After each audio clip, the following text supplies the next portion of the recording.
Master master master ఇక్కడ pain వస్తుంది master. ఏం చేసాం? అక్కడ మూలకు ఒక మెషిన్ ఉంది కదా ఇట్లా పైకి లేపేది, అది చేస్తా ఉంటే ఇక్కడ పట్టేసింది మాస్టర్. డైరెక్ట్ మిషన్ కాడికి పోయినావా? అవును మాస్టర్. అక్కడ మాస్టర్ ఈ మిషన్ చేసిన మాస్టర్. దీని దగ్గర చేసినావా మాస్టర్? అక్కడ వార్మప్ చేయాలి కదా, చేయలేదా?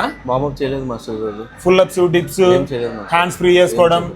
అరే నువ్వు ఆ వార్మప్లు అవన్నీ చేసిన తర్వాత, ఫుల్ అప్స్ డిప్స్ కొట్టిన తర్వాత ఈ వర్కౌట్ అనేది తర్వాత నువ్వు ఏదైనా ఉంటే వెయిట్ వేసుకోవాలా. వార్మప్ ఏం లేకుండా డైరెక్ట్ మిషన్ల మీదకి ఎట్లా వస్తారా? మీరు చూసారు కదా, చాలా మంది వార్మప్ చేయకోకుండా డైరెక్ట్ మిషన్ల మీదకి వెళ్ళిపోతా ఉంటారు. ప్రతి మాస్టర్ మీతో ఒకటే చెప్తుంటాడు, ఫస్ట్ వార్మప్ చేయండి, వార్మప్ చేసిన తర్వాతే మీరు మిషన్ల పైకి వెళ్ళండి. ఎన్నిసార్లు చెప్పినప్పటికీ మీరు మాస్టర్లు చెప్పిన మాట వినుకోకుండా మీ బాడీ అనేది గ్రోత్ ఉండదు. అలాగే కండరాల నొప్పులు రావడము, ఎముకల నొప్పులు రావడం అనేది కామన్ గా జరుగుతూ ఉంటది. అంతకు మించి ఇంజురీస్ కూడా జరగచ్చు. కాబట్టి మీరు వార్మప్ చేసిన తర్వాతే వర్కౌట్ ను స్టార్ట్ చేయండి. ఈ వీడియో నచ్చినట్లయితే లైక్ చేయండి, షేర్ చేయండి, ఫాలో చేయండి. Thank you to all.